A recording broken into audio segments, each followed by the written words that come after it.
Hello साथियों, मैं मीनाक्षी शुक्ला एक बार पुनः आप सभी का स्वागत करती हूँ आपके अपने प्लेटफॉर्म टारगेट विद केसीएस में। तो साथियों, हम बात करने वाले हैं संस्कृत की टेस्ट सीरीज पर।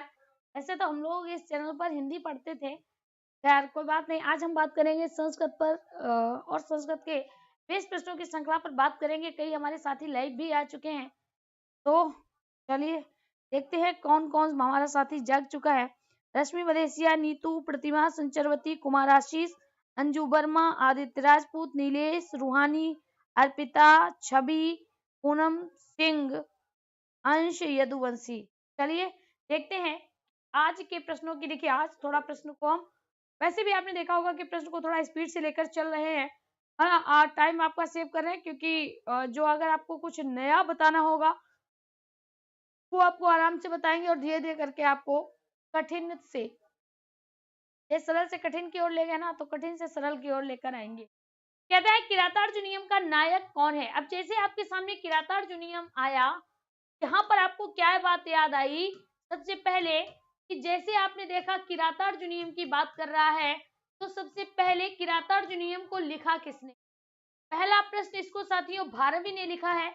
इसमें अगर पूछा जाए कितने सर्ग हैं, 18 सर्ग हैं। और आपको पता होना चाहिए ये मेरे साथियों बृहत्त्रयी में आता है। जो 3 बड़े बड़े ग्रंथ हैं उसमें किरातार्जुनीयम भी एक माना जाता है, और ये साथियों मेरे महाकाव्य है। क्या है? महाकाव्य है। कहता है इसका नायक कौन है। अब देखिएगा, इसके 2 नायक आते हैं, एक तो किरात है और दूसरा अर्जुन है। लेकिन यहाँ पर आपको एक ही नायक चुनना है। एक ही अगर नायक चुनना है तो किरात के भेष में तो भगवान शिव थे। किरात के भेष में भगवान शिव थे। अर्जुन क्या थे? अर्जुन पांडव थे, और अर्जुन और शिव के बीच का युद्ध हुआ था, उसी को किरातार्जुनीयम के नाम से जाना गया। यहाँ पर साथियों वी विकल्प हो जाएगा, अर्जुन हो जाएंगे। क्या हो जाएंगे? अर्जुन हो जाएंगे, क्योंकि ईश्वर तो वैसे भी शक्तिशाली हैं, तो इसके नायक जो होंगे वो पांडव माने गए हैं। हम पांडव में अर्जुन इसके नायक माने। किरात अर्जुन, किरात नहीं है तो अर्जुन हो जाएगा। क्या होगा? अर्जुन हो जाएंगे। राइट विकल्प मेरे साथियों भी चला जाएगा। अगला प्रश्न कहता है किरातार्जुनीयम के कथानक का मूल स्रोत महाभारत का पर्व है। अब ध्यान से मेरी बात सुनना। यहाँ पर अगर हम किरातार्जुनीयम की बात करें तो सभी एक बार जल्दी से बताओ ये है क्या। पहली बात आपने कहा महाकाव्य है। कितने सर्ग हैं? 18 सर्ग हैं। अगर पूछा जाए कि किरातार्जुनीयम का मुख्य रस क्या है, वीर रस है। बृहत्त्रयी की श्रेणी में आता है? बिल्कुल आता है। अब किरातार्जुनीयम में किरात और अर्जुन का युद्ध है। किरात और अर्जुन के युद्ध का वर्णन है, ठीक है। और ये किससे ली गई है? ये साथियों महाभारत के वन पर्व से ली गई। महाभारत के वन पर्व से लिया गया है। अर्थात साथियों विकल्प क्या जाएगा?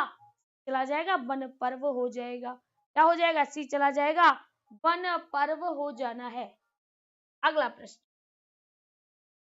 कहता है वर्णालिंगी कौन है। अब देखिएगा यहाँ पर क्या आया, वर्णा। जैसे ही आपसे वर्णालिंगी कहा गया तो वर्णालिंगी कौन था? वनेचर था। कौन था? वनेचर था।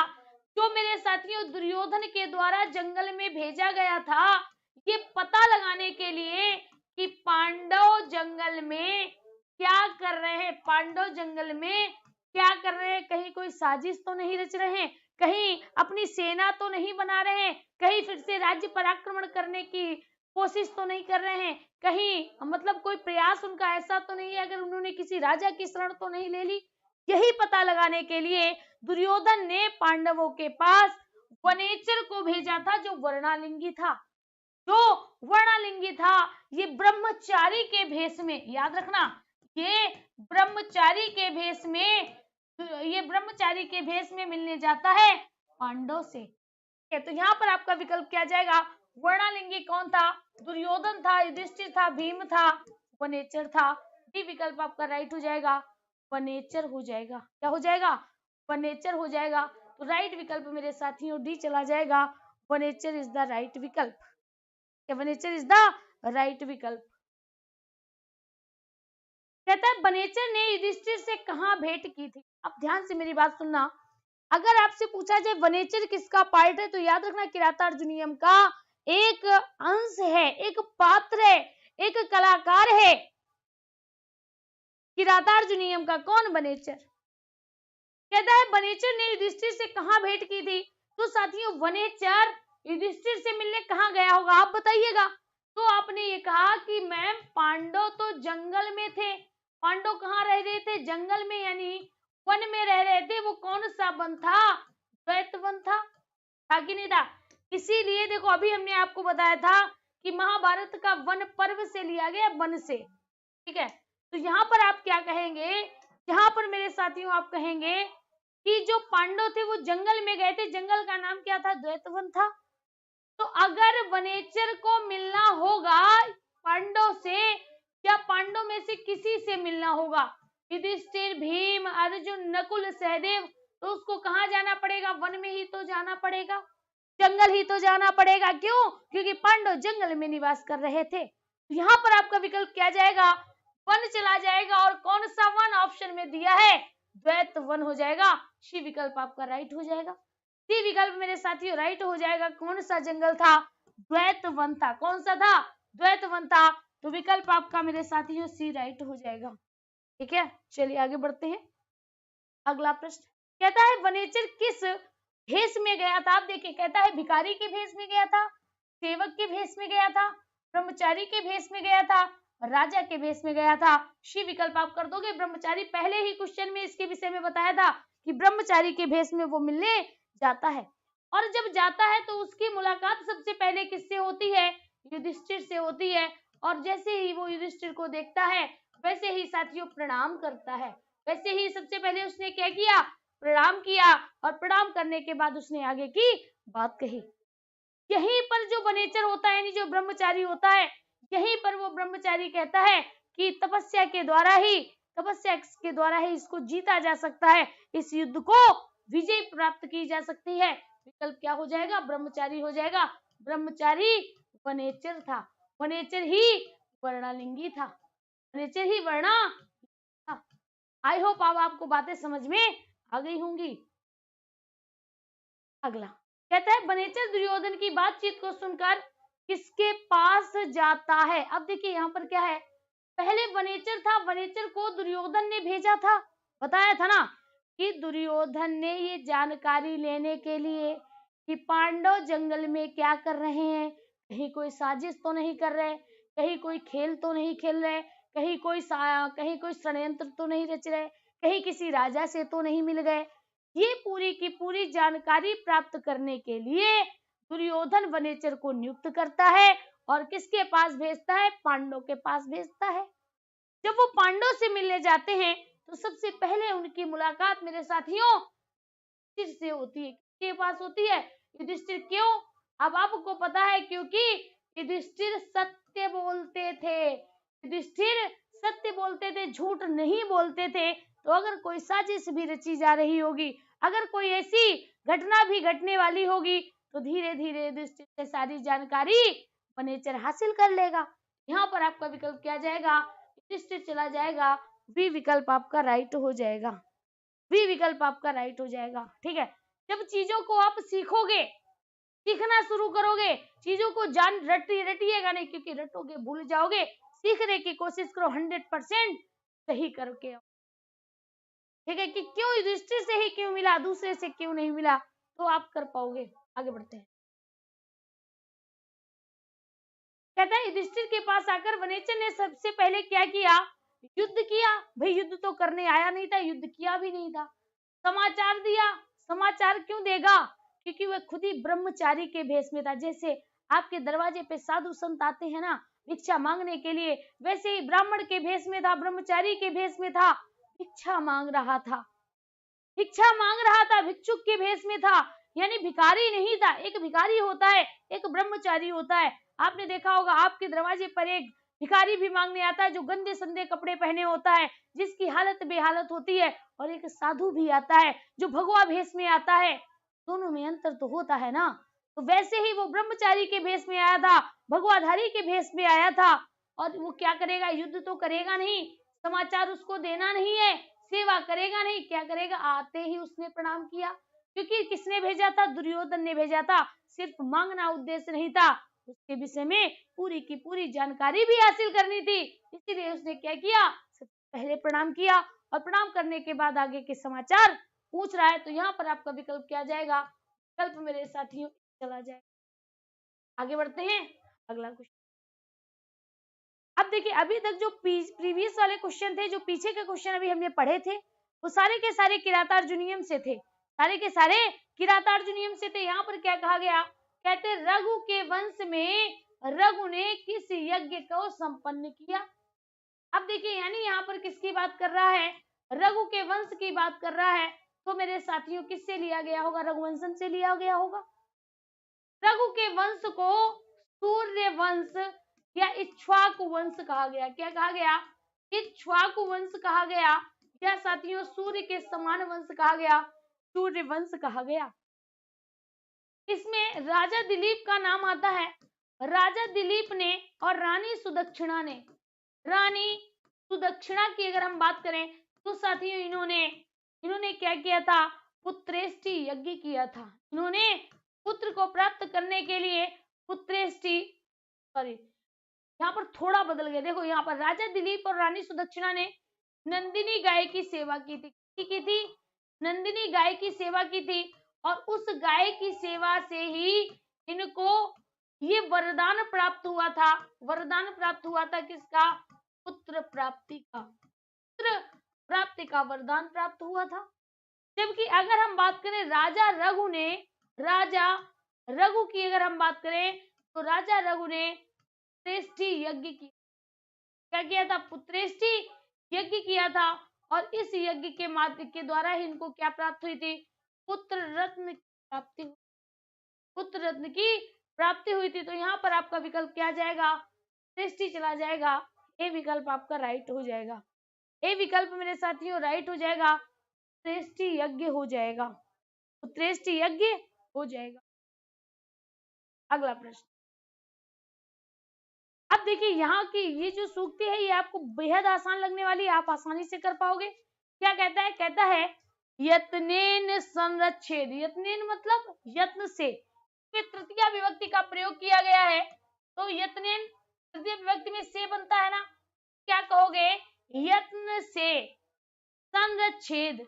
संरक्षेद का मतलब क्या होती है, संरक्षेद का मतलब होता है रक्षा की जाती है, संरक्षेद का मतलब क्या होता है, रक्षा की जाती है, यानी यत्न से रक्षा की जाती है। वित्त, वित्तम, यहाँ पर क्या हो जाएगा, वित्तम, वित्तम कहते हैं धन को, वित्तम किसे कहते हैं, वित्तम कहते हैं धन को। धन एति, इति मतलब आता, क्या याति और जाता है, धन क्या करता है, धन तो साथियों आता और जाता है। वित्त यानी वित्त आती चाहे आती चाहे, यानी आता और जाता रहता है। आप ही जानते हो, आपके पास जो पैसे होंगे खर्च भी हो जाते होंगे, आपको उससे ज्यादा पैसे मिलते भी होंगे। तो जो धन होता है, धन तो आता जाता रहता है, एक जगह नहीं रहता। अगला क्या कहता है, कहता है अक्षीणो वित्तिता, आ मतलब नहीं, आ का मतलब नहीं, क्षीण मतलब क्या होता है, नष्ट, वित्त मतलब होता है धन। अगर धन नष्ट होता है तो कुछ नहीं नष्ट होता है, वित्तता धन के नष्ट होने पर न क्षीणो, कुछ नहीं नष्ट होता है। अगर एक बार धन नष्ट हो जाए, अगर एक बार रुपया पैसा नष्ट हो जाए तो कुछ नहीं नष्ट होता है, कुछ नष्ट नहीं होता है। आगे क्या कहता है, कहता है क्षीणो वृत्तस्तु, कहता है क्षीण अगर नष्ट हो जाए, अगर नष्ट हो जाए, वृत्त, वृत्त मतलब होता है चरित्र, अगर एक बार चरित्र नष्ट हो जाए हतोहता तो सब कुछ नष्ट हो जाता है, व्यक्ति मृत समान हो जाता है, मरे हुए के समान हो जाता है। इसीलिए हमको क्या चाहिए, इसीलिए हमको ये चाहिए कि हम जो अपना चरित्र है, चरित्र को हम यत्न से संरक्षित करें, नहीं यत्न से, यत्न पूर्वक उसकी रक्षा करें। धन आए या जाए कोई फायदा नहीं है, धन तो आता जाता रहता है, लेकिन चरित्र अगर एक बार चला गया दोबारा से नहीं बन पाता है, दोबारा से नहीं खड़ा हो पाता है। यहाँ पर साथियों अब इस प्रश्न आपको आगे करने होंगे। सबसे पहला कहता है चरित्र की रक्षा करनी चाहिए, चरित्र की रक्षा कैसे करनी चाहिए, यत्न से, असावधानी से, सोते समय या पढ़ते समय। ये विकल्प हो जाएगा यत्नेन संरक्षेद वित्तमेति यातिचा, यानी धन तो आता जाता रहता है, लेकिन जो हमारा चरित्र है उसकी हमें यत्न पूर्वक रक्षा करनी चाहिए। ए विकल्प आपका राइट हो जाएगा। ए विकल्प आपका राइट हो जाएगा। ये 10th में सिवाय पढ़ा था, आज भी याद है, पालन भी करना। अब देखिए कहता है संरच्छेद में उपसर्ग है। यहां पर आप क्या देख रहे हो, संरच्छेद दिखाई दे रहा है। अब यहाँ पर क्या पूछा गया है, यहाँ पर आपसे पूछा है उपसर्ग। उपसर्ग कहाँ आता है, उपसर्ग मेरे साथियों प्रारंभ में आता है। कहाँ पर आता है, प्रारंभ में आता है, यानी शुरुआत में आता है। तो यहाँ पर हम क्या लिखेंगे, उपसर्ग लिखेंगे, और यहाँ पर क्या लिखेंगे, शब्द लिखेंगे। अब यहाँ पर आपको क्या दिखाई दे रहा है, ये दिखाई दे रहा है, यानी इसका अर्थ क्या हो जाएगा, सम हो जाएगा। शब्द क्या बनेगा, शब्द हो जाएगा रक्षेद। क्या होगा, रक्षेद हो जाएगा। रक्षेद का मतलब होता है रक्षा करनी है, सम। अब यहाँ पर सम का क्या हो जाएगा, विकल्प आपका देखिएगा, यहाँ पर सी हो जाएगा, सम हो जाएगा, सम प्लस रक्षेद हो जाएगा। विकल्प मेरे साथियों आपका सी राइट हो जाएगा। विकल्प आपका सी राइट हो जाएगा, सम प्लस रक्षेद हो जाएगा, सी विकल्प राइट होगा। ठीक है, सभी का सी आंसर आ रहा है, बहुत बढ़िया। इसका मतलब आपकी काफी चीजें स्ट्रांग हो चुकी है। कहता है प्रस्तुत श्लोक में किस ग्रंथ से उद्गृत है। ये जो अभी कहा गया ना, ये किससे लिया गया है, नीति शतक से, नारद स्मृति से, मनु स्मृति से, या चाणक्य नीति से। जल्दी से बताइएगा।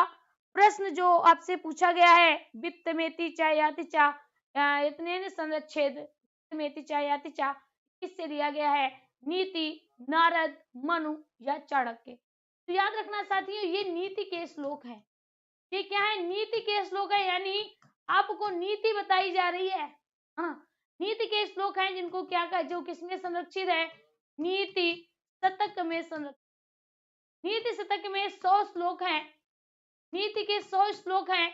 और अगर पूछा जाए नीति शतक, देखिएगा, अगर पूछा जाए नीति शतक में कितने श्लोक है, 100 श्लोक है।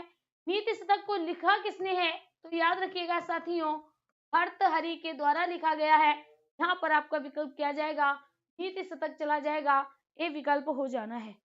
ए विकल्प आपका राइट हो जाएगा, बहुत बढ़िया, ए विकल्प हो जाएगा। पूनम, सुरभि, रवि, गार्गी चौधरी, रूहानी चौधरी, शिवाय, संतोष, चंद्रा, अंजू, एबी एजुकेशन, अंश, अंशिका, पूनम, अंजू, कांति, उषा, कंचन लता, रेणु, नीतू रावत, संतोष कुमार तिवारी, आज बहुत दिन बाद दिख रहे हो, पूजा, सुमन, प्रिया, अर्पिता, नित्या वर्मा,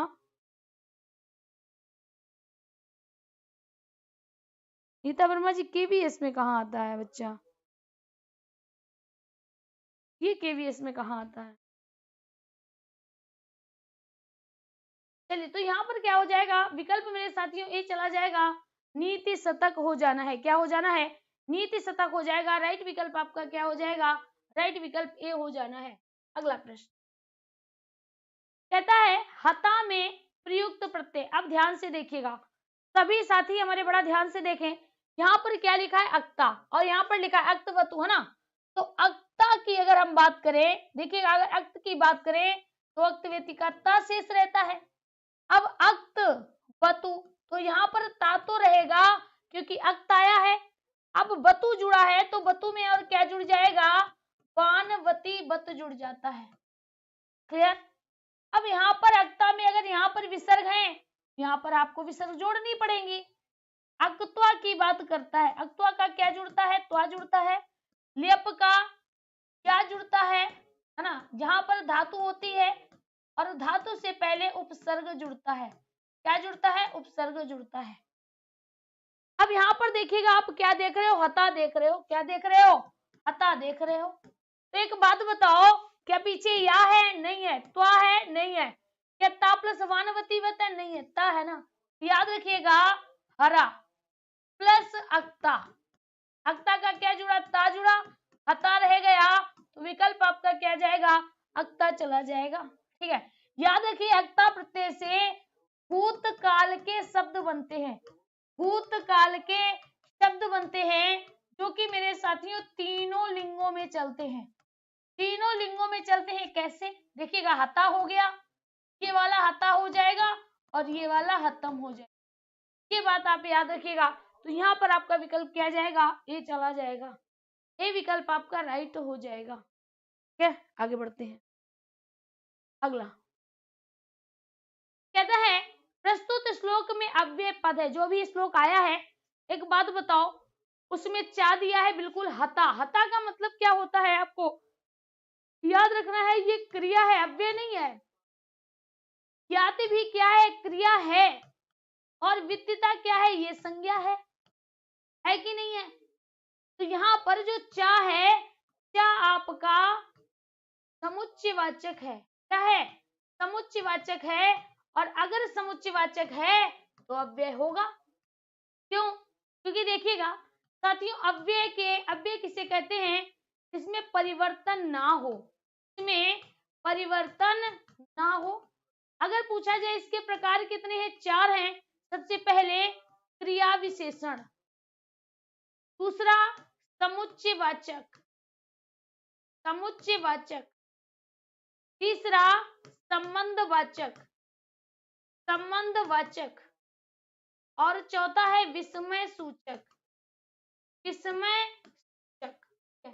यहाँ पर आपका विकल्प क्या हो जाएगा, यहाँ पर आपका विकल्प मेरे साथियों क्या हो जाएगा, इसको हिंदी में और कहते हैं। हिंदी में क्या कहते हैं, और बोलते हैं, और कहते हैं। ठीक है, चलिए आगे बढ़ते हैं। कहता है अब क्षीणा में समास है, तत्पुरुष है, द्विगु है, कर्मधारय है या नंच है। विकल्प आपका डी चला जाएगा। देखिएगा यहाँ पर लिखा है अक्षीणा। कभी भी समास पूछा जाए, 2 पद होंगे, तो पहला पद है आ और दूसरा पद है क्षीणा, है कि नहीं है। आ उपसर्ग है, आ क्या है, उपसर्ग है। अब जब भी उपसर्ग आगे आता है तो आपका अव्ययी भाव समास होता है। अगर उपसर्ग है तो अव्ययी भाव समास होगा, लेकिन यहाँ पर नहीं होगा। यहाँ पर नहीं होगा क्यों, क्योंकि याद रखना कि अगर उपसर्ग में आ आया है, अन आया है, ना आया है, गैर आया है, निर आया है, तो साथियों अब ये 3 ही याद रखो, ठीक है, 4 याद रखो। ये वाला आया है, तो यहाँ पर आपका नंच तत्पुरुष हो जाता है। ये पूरे पद को नकारात्मक बना देता है। क्या बना देता है, नकारात्मक बना देता है। विकल्प आपका क्या चला जाएगा, ही चला जाएगा, नंच समास हो जाएगा, नंच समास हो जाएगा। ठीक है, बात समझ में आ गई। अगर पूछा जाए कि इसका समास विग्रह क्या होगा, न छीणा, यानी जो आ है वो किसमें बदल जाएगा, नाम में बदल जाएगा। किसमें बदल जाएगा, नाम में बदलेगा। अगला क्वेश्चन कहता है व्रतस्तु का संधि विच्छेद करिए। अब यहाँ पर हम लिख लेते हैं व्रतस्तु, लिखा है ना। तो यहाँ पर आपको याद रखना चाहिए, अगर विसर्ग के बाद खर प्रत्याहार का, विसर्ग के बाद अगर खर प्रत्याहार के वर्ण आए हैं, कहने का मतलब पहला वर्ण आया है, दूसरा आया है, चा खा शा आया है, ठीक है, तो इस विसर्ग का सा हो जाता है। विसर्ग का क्या होता है, सा होता है। तो यहाँ पर देखिए आप सा दिखाई दे रहा है, सा के बाद क्या आया, ता हमारा पहला वर्ण होता है कि नहीं। तो इसका मतलब यहाँ पर क्या होगा, यहाँ पर होगा व्रत, व्रत, ये लिख ला, ता लिख लिया, ता की जगह पर विसर्ग लगा दी, प्लस तू हो गया, क्या बन गया, इसका बन जाएगा ऊपर वाला व्रतस्तु। अगर पूछा जाए कौन सी संधि है, तत्व संधि के अंतर्गत आते हैं। अगर पूछा जाए इसका सूत्र क्या है, तो क्या कहते हैं, विसर्जनीय सा। सूत्र क्या कहता है, कहता है विसर्जनीय सा कहा जाता है। यहाँ पर आपका विकल्प क्या हो जाएगा, तथा धन तू, क्या हो जाएगा, तथा धन तू हो जाएगा। शी विकल्प मेरे साथियों राइट हो जाना है, शी विकल्प आपका राइट हो जाएगा। आगे बढ़ते हैं। कहते हैं राम शब्द का तृतीया बहुवचन रूप बताइएगा। तो यहाँ पर हम क्या लिखते हैं, प्रथमा विभक्ति लिख लेते हैं, तृतीया विभक्ति लिख लेते हैं, तृतीया विभक्ति। एक वचन लिखा, द्विवचन लिखा, बहुवचन लिखा। कैसे चलते हैं, सबसे पहले रामः, रामौ, रामाः, है ना, जैसे यानी इसमें डंडा भी लगेगा, विसर्ग भी आएंगे। दूसरा क्या है, रामम, रामौ, रामान। तीसरा क्या है, रामेण, रामभ्याम, रामभ्याम, राममयी, राममयी हो जाएगा। यहाँ पर क्या पूछा है, तृतीया बहुवचन पूछ रहा है। विकल्प आपका क्या चला जाएगा, डी चला जाएगा, राममयी हो जाएगा। क्या हो जाएगा, राममयी हो जाएगा। डी विकल्प मेरे साथियों राइट हो जाएगा।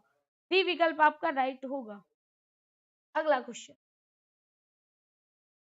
जल्दी से बताइएगा। यहाँ पर आपसे प्रश्न कह रहा है, कहता है आज्ञार्थक में प्रयोग होता है। याद करिएगा, कल भी ये प्रश्न लिया था, हमने आपसे कहा था अगर आपको कोई आज्ञा दे, अगर आपको कोई आज्ञा दे तो आप क्या कहेंगे, आप कहेंगे तू ताम का अंत करो वरना लौट जाएंगे। क्या कहोगे, तू ताम का अंत करो वरना लौट जाएंगे। यानी अगर आज्ञार्थक पूछा गया है तो लोट लकार हो जाएगा, सी चला जाएगा।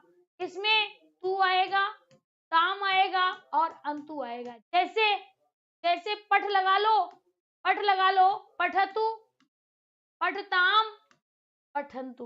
बना कि नहीं बना, एक आपको याद हो जाएगा। तो लोट लकार में क्या कहोगे, तू ताम का अंत करो वरना लौट जाएंगे, तू ताम का अंत करो वरना लौट जाएंगे। विकल्प मेरे साथियों सी हो जाएगा, विकल्प आपका सी हो जाएगा। अगला क्वेश्चन कहता है रोरी सूत्र है, विसर्ग का है, स्वर का है, व्यंजन का है, कोई नहीं। चलिए हम यहाँ पर बात करते हैं रोरी। रोरी क्या है, रोरी को ही साथियों कहा जाता है रलोप संधि। क्या कहते हैं, रलोप संधि कहते हैं। रलोप संधि किसका पार्ट है, विसर्ग संधि का पार्ट है। किसका है, विसर्ग संधि का पार्ट है। क्या कहता है, कहता है अगर रा का मेल रा से होता है, अगर यहाँ पर कोई हस्व स्वर है और उसके बाद रा है और रा का मेल रा से हुआ, तो इस रा का लोप हो जाता है, इस रा का लोप हो जाएगा। हस्व स्वर का दीर्घ स्वर होता है। क्या हो जाता है, दीर्घ स्वर होता है। जैसे ध्यान दीजिएगा, अगर यहाँ पर लिखा है हरिर धन रम्या, तो देखिएगा रा के बाद रा आया है और छोटी ई की मात्रा है, तो इसका तो लोप हो जाएगा। यानी ये तो रा हट जाएगा, हटेगा कि नहीं, यानी और रा पे जो छोटी ई की मात्रा है वो बड़ी ई की मात्रा हो जाएगा, हरी हो जाएगा। रम्या को जोड़ दो, ऐसे ही जुड़ जाएगा, यानी हरी रम्या हो जाएगा। विकल्प आपका क्या जाएगा, ये चला जाएगा, विसर्ग संधि हो जाएगी। क्या होगी, विसर्ग संधि हो जाएगी। ठीक है,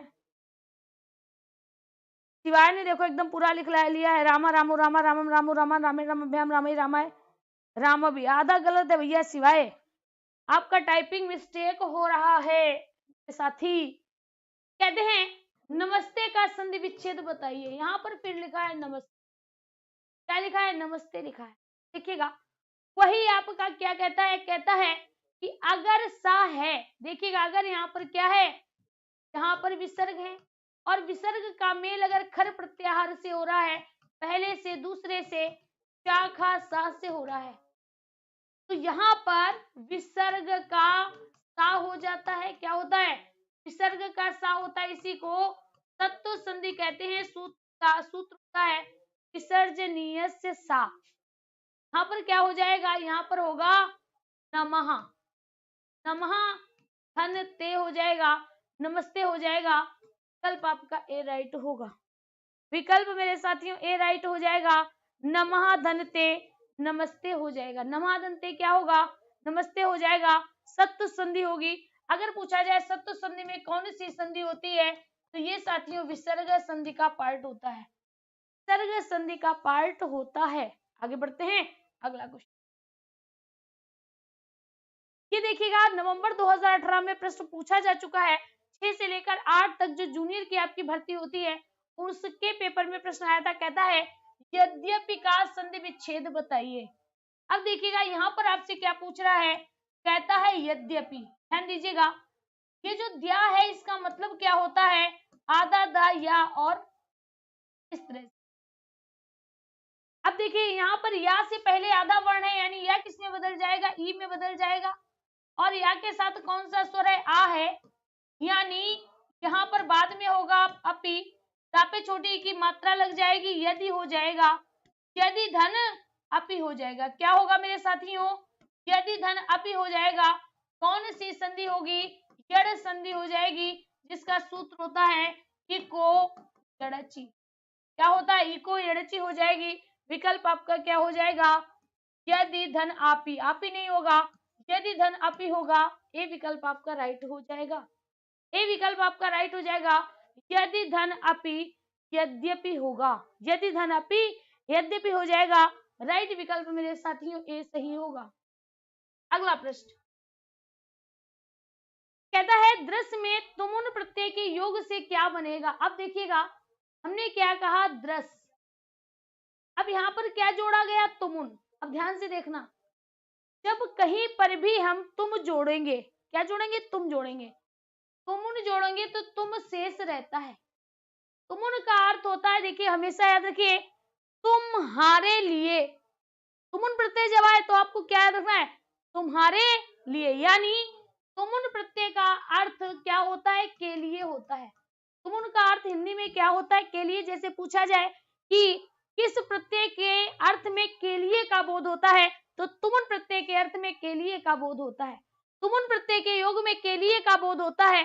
तो यहाँ पर साथियों, जब हम दृश्य में तुम जोड़ेंगे, दृश्य में जब हम तुम जोड़ेंगे तो ता का क्या हो जाएगा? इस ता का टा हो जाएगा, और इस सा का ये वाला हो जाएगा, यानी इस तरह से हो जाएगा, दृश्य तुम हो जाएगा। क्या होगा? दृश्य तुम हो जाएगा। यहाँ पर आपका क्या हो जाएगा? याद रखिएगा, डी विकल्प हो जाएगा, दृष्टुम हो जाएगा। पश्यन होगा नहीं, दृश्यति होगा नहीं, दृष्टुआ में अक्त्वा प्रत्यय निकलेगा, अक्त्वा निकलेगा। यहाँ पर क्या हो जाएगा? डी चला जाएगा, दृष्टुम हो जाएगा। क्या होगा? दृष्टुम हो जाएगा। तो आपको याद रखना है, दृश्य प्रत्यय में तुमुन के योग से, दृश्य प्रत्यय सॉरी दृश्य धातु में तुमुन प्रत्यय के योग से तुम शेष रहता है। इसका हिंदी अर्थ अगर पूछा जाए, के लिए के अर्थ में इसका प्रयोग किया जाता है। विकल्प आपका डी हो जाएगा। ठीक है, सभी लोग फटाफट कमेंट करते रहें। ठीक है, अगर आपको संस्कृत मजबूत करनी है, उल्टा सीधा जो आता है, क्या मतलब ये नहीं अपनी लिमिट में रह के आंसर करना। हाँ, मतलब है जो उससे संबंधित क्वेश्चन हो, उसके विषय में जो भी आपको पता है, तुरंत आप छाप दिया करें। क्यों? क्योंकि जितना आप छापेंगे, जितना आप लिखेंगे, उतने आपके मस्तिष्क पटल में छपता जाएगा, उतना आपके मस्तिष्क पटल पर छपता जाएगा। देखिए कहता है नेतुम में प्रकृति और प्रत्यय। अब यहाँ पर देखिए, जैसे आपने देखा नेतुम, है ना, दो पद में अलग कर दीजिए। यहाँ पर तुम आया, तुम्हारे लिए, यानी यहाँ पर मेरे साथियों तुमुन प्रत्यय हो गया, जिसका अर्थ क्या होता है? के लिए होता है। ठीक है, अब यहाँ पर ने जो लिखा है, ने नहीं होता है, नी होता है। देखिएगा, सभी में, तीनों में नी लगा हुआ है।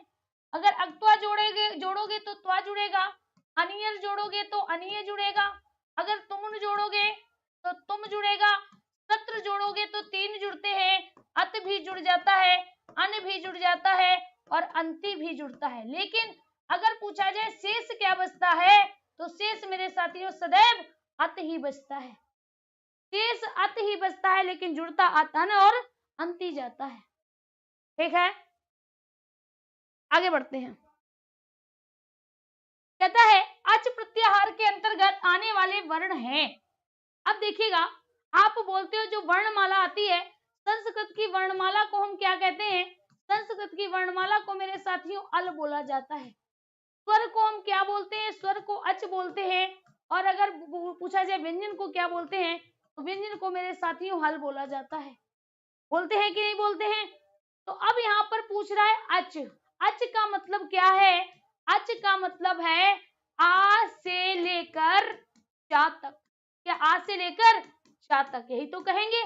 तो आ से लेकर चा तक में सभी स्वर आ जाते हैं, क्योंकि ये स्वर का प्रत्याहार है और इसमें 9 वर्ण आते हैं।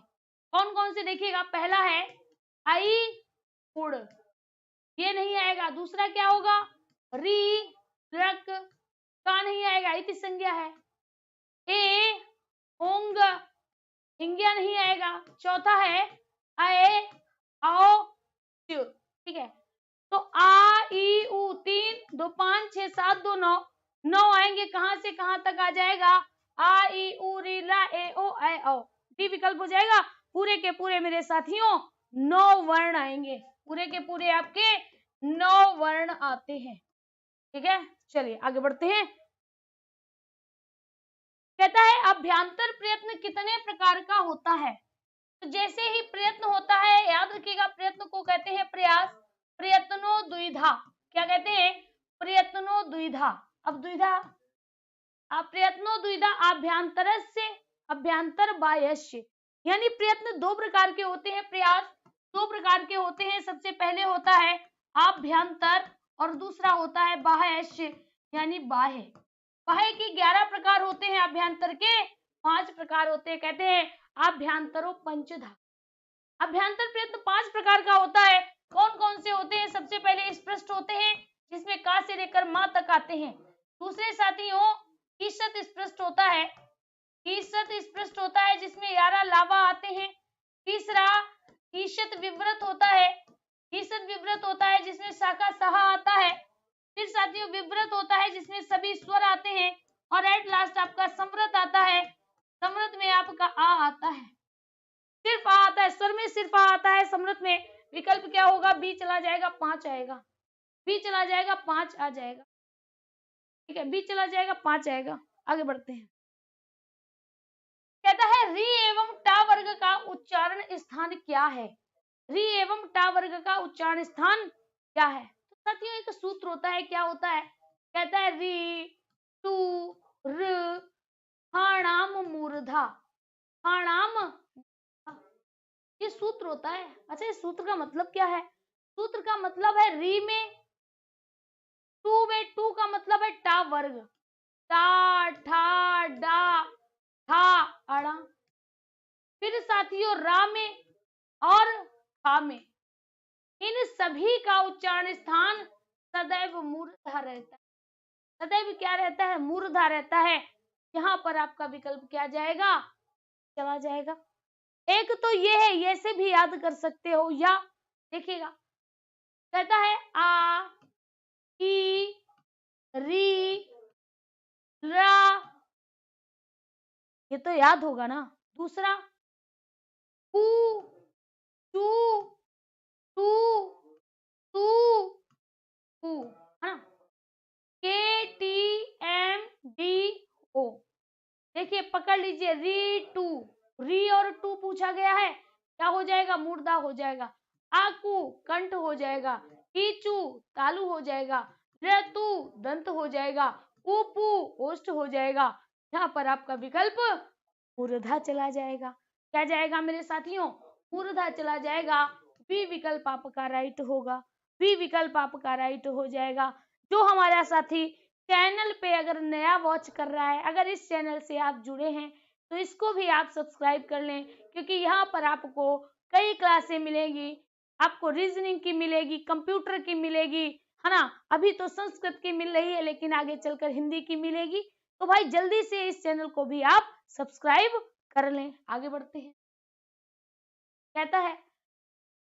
कहता है माहेश्वर सूत्राणाम अपर नाम वर्तते।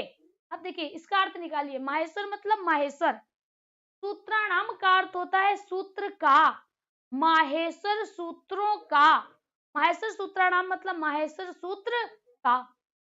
अपर नाम, अपर मतलब होता है दूसरा, नाम का अर्थ होता है नाम, वर्तते मतलब होता है। कहता है माहेश्वर सूत्र का दूसरा क्या नाम होता है। तो याद रखिएगा साथियों, जो माहेश्वर सूत्र होते हैं इनकी संख्या कितनी होती है, इनकी संख्या 14 होती है, इसीलिए इनको चतुर्दश सूत्र कहते हैं, चतुर्दश सूत्र कहते हैं। इनसे साथियों प्रत्याहार का निर्माण हुआ, प्रत्याहार सूत्र कहते हैं, है ना। इन्हीं को साथियों शिव सूत्र कहते हैं। इन्हीं से वर्णमाला निकली, वर्णमाला सूत्र कहते हैं। इन्हीं से वर्णों का निर्माण हुआ, वर्ण सामामनाएं कहते हैं। क्या मेरे साथियों, अक्षर सामामनाएं कहते हैं। तो देखिएगा अक्षर सामामनाएं कहेंगे, प्रत्याहार कहेंगे, वर्णमाला सूत्र कहेंगे, सर्वे कह देंगे। डी विकल्प हो जाएगा, डी विकल्प मेरे साथियों हो जाएगा, सर्वे हो जाएगा। डी विकल्प आपका राइट होगा। आगे बढ़ते हैं, अगला प्रश्न कहता है इनमें से कारक नहीं माना गया है, कर्म, संबोधन, संप्रदान, अधिकरण। अच्छा, यहाँ पर कारक की बात कर रहा है। कारक क्या होते हैं? क्रिया का संबंध बताने वाले, क्रिया का संबंध बताने वाले, क्रिया का जो संबंध बताते हैं उनको हम कारक कहते हैं। कारक शब्द का निर्माण क्रा प्लस अड़बुल प्रत्यय से होता है। अड़बुल प्रत्यय जिसमें जुड़ेगा उसमें बू जुड़ता है और बू के बाद साथियों क्या जुड़ता है? अक जुड़ जाता है। यानी क्या जुड़ता है? बू जुड़ता है। बू का होता क्या है? अक हो जाता है। क्या हो जाता है? अक हो जाता है। वैसे ही क्रा प्लस अड़बुल क्या हो गया? कारका हो गया। अगर पूछा जाए कारक कितने होते हैं तो याद रखिए 6 प्रकार होते हैं कारक के। 6 प्रकार होते हैं। संबंध नहीं होता है और संबोधन नहीं होता है। संबंध और संबोधन नहीं होते हैं। संबंध और संबोधन नहीं होते हैं अर्थात इसका मतलब क्या हो जाएगा? संबोधन नहीं होगा, बाकी सभी होंगे। तो राइट विकल्प मेरे साथियों क्या हो जाएगा? बी हो जाएगा। संबोधन नहीं होगा, संबोधन नहीं होता है। अगला प्रश्न कहता है देवदत्ताय रोचते मोदकम। देवदत्त को रोचते मतलब रुचिकर है, मोदक मतलब लड्डू होता है। याद रखिएगा, मोदक को संस्कृत में लड्डू, लड्डू को संस्कृत में मोदक कहते हैं। कहते हैं देवदत्त को मोदक यानी लड्डू प्रिय हैं। देवदत्त को लड्डू प्रिय है। कहता है कौन सा सूत्र प्रयोग किया गया है? सबसे पहला कहता है कर्मणा यम विप्रति संप्रदानम, यानी इसका प्रयोग होता है दान के अर्थ में। दान के अर्थ में इसका प्रयोग किया जाता है।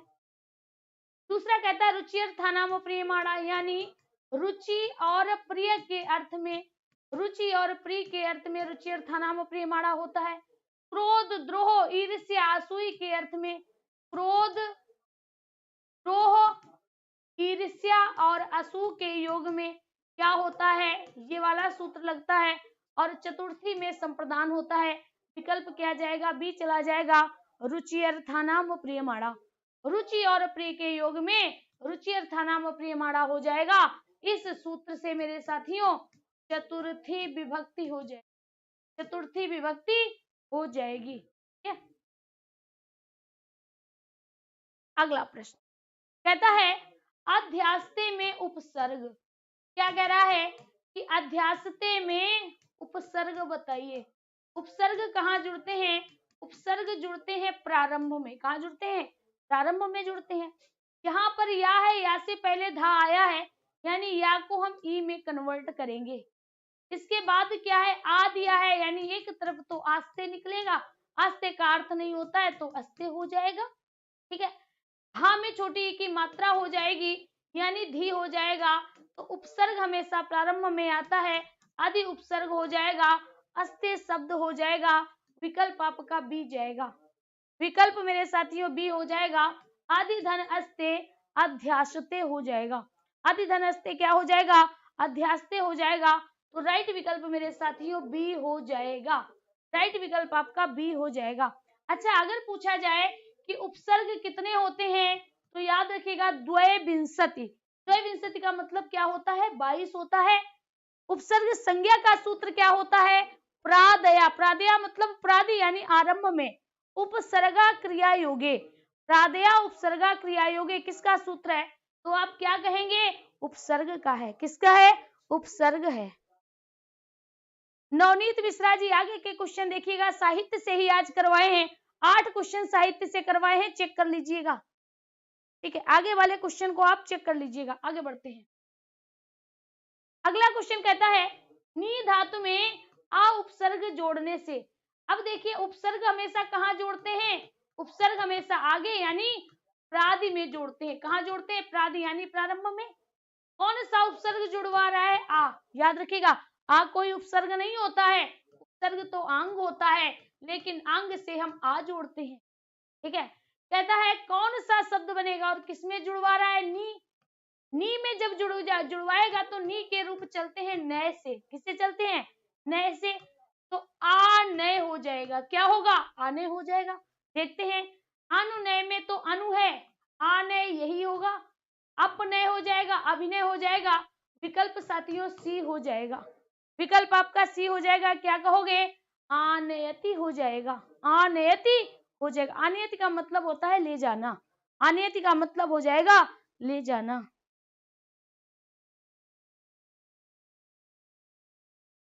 हाँ भाई, ये हमारे खुद का चैनल है, इसको सब्सक्राइब कर लो साथियों। ये आपका चैनल है, इस पर आपको कोई ना कोई क्लास अवश्य मिलेगी। तो अगर आप हमसे जुड़ना चाहते हैं, चैनल से जुड़ना चाहते हैं, आपको नई नई क्लासेस चाहिए, तो प्लीज इस चैनल को भी सब्सक्राइब कर लें। आपके प्यार और सपोर्ट से ही हमारी, कह सकते हैं, हमारा परिवार और बड़ा हो जाएगा। तो चलिए आज की क्लास को यहीं पर खत्म करते हैं। मिलते हैं कल फिर से इसी समय इसी चैनल पर एक और नई क्लास के साथ। तब तक के लिए हमें दीजिए इजाजत। धन्यवाद।